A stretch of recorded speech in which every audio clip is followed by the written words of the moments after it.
y'all, welcome back to Inside McRaven. It's Brittany here, and we are so happy to have you join us for our March Ghost Investigation recap. Tonight was extremely active. I know if you've been following along on the February recap, we already said that last time it had been the most active we had seen it in a long time, but tonight it was even more active than that. So it was really a neat experience for both the guides, the investigators, and the guests themselves. Our investigation includes our 8:30 haunted tour, which gives you a brief history of the house, the families, how the home was built, and that way you can understand where the spirits are coming from before you dive into full-on ghost stories, from the ones we've passed down from generations to your guide's personal experience. So you never know what you're going to hear at McRaven. You can take a different tour guide's tour, and it is going to be completely different than the one you took last time. So it's very unique to come through and take several different tours, even though they're technically all haunted tours.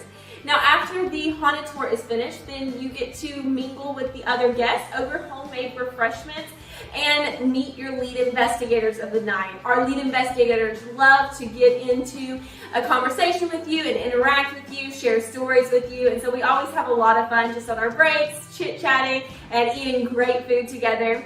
And then once everybody has had all that they can eat of the amazing food, then we finally split into our groups and start investigating. And it's just like you see on TV, but better. You're the ones holding all the equipment, you're the ones asking all the questions, so it's very hands-on. It's easy to look at a TV show like Ghost Adventures and try to convince yourself that they're faking it somehow, because TVs fake a lot of things.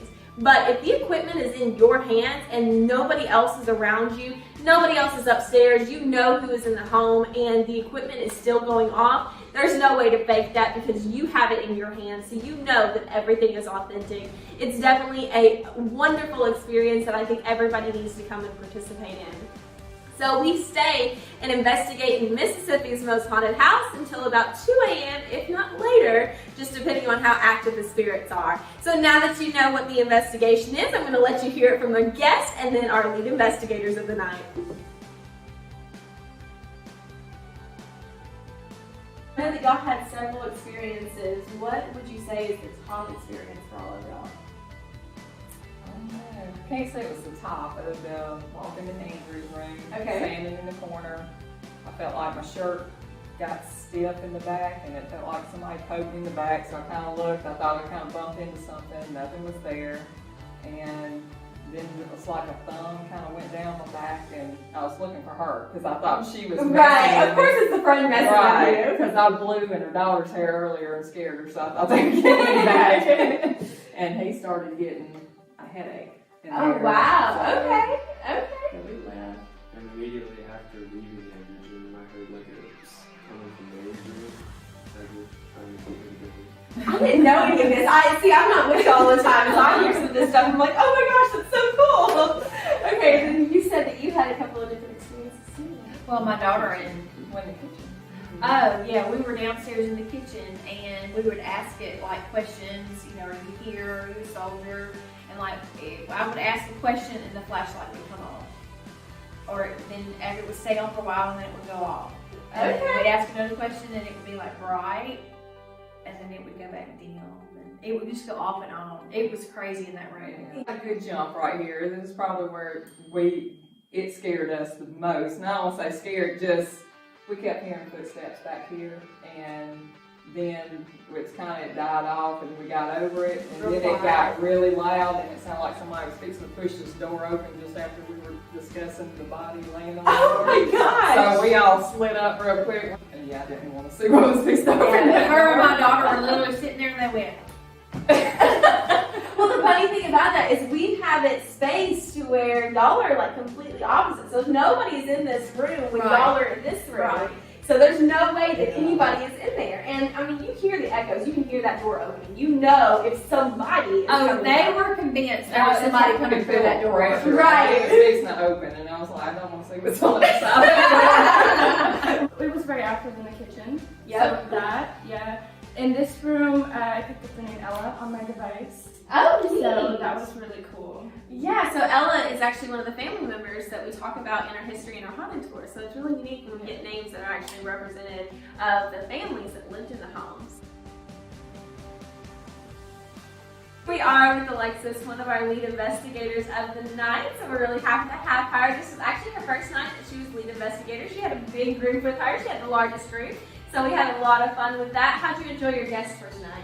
They were a lot of fun. They were very interactive with the group, with the spirits, with the questions. They asked a lot of questions. Cool. Go ahead and walk us through the best part about investigations in general. What do you think is the draw for people to come into the home and investigate? Well, everybody that comes usually watches the Ghost Hunter show. Right. And they get to then ask the questions. It starts with you ask what you want to ask. You have all the devices in your hands. You see everything firsthand. It's a way to really show you instead of just telling you. Yeah, it's true. It's one thing for us to see it on TV and you're like, yeah, it's TV. They fake everything. It's another thing when you have the devices in your hands, you're like, oh, this is happening and I'm the one holding it. So it definitely brings a completely different experience. I know that tonight was extremely active. What do you think was the most active room for your group? For my group, it was the kitchen. We're getting that a lot tonight. So the kitchen, what happened?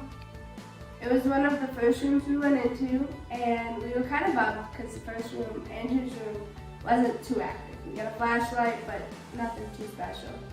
And almost as soon as I sat down in the kitchen, the flashlight turned on. And then the rest of the time we were in there, it came on when we asked questions. It came on because it wanted to. And at another point, I asked it to turn on the REM pod. And it turned on the motion light above the REM pod. And when I said, a little lower, touch the REM pod, it then turned on the flashlight. Which was right below the REM pod. Yes. And then just a little bit of a smart aleck. The spirits have a sense of humor just like we do, so it's definitely fun interacting with them. The bathroom. I heard from several different guests in the same room that as they came across the balcony and into the part of the house where the bathroom is, they saw a head peeking out of the doorway at them. One guest thought it was awesome. The other guest said she wanted to turn around and run. Yeah, so we definitely get both sides of the coin there. We have some guests who are totally freaked out and want to leave the property. They're like, oh my gosh, we just saw something and we're gone. Other guests are like, hey, this is what we came for. We saw something. And then we also have guests who come through and they don't want to see anything because they claim to be non-believers. So if they see something, they kind of got to adjust their expectations. Yes. So McRaven definitely gets your attention. If you zone out for a minute, the ghosts are going to do something to bring the attention back in. We say that our spirits really like being talked about. So when you're talking about them, they're extremely active and they enjoy it. What would you tell somebody who's kind of on the fence about coming to an investigation or just McRaven in general? You don't know what you're going to see. It could change your entire perspective on your day-to-day life. Whether it just be your home life or your work life, it can really open your eyes.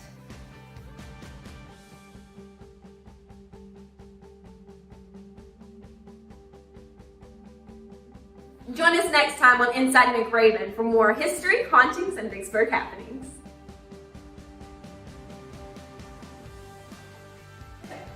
You should come check it out because you're going to be mind blown.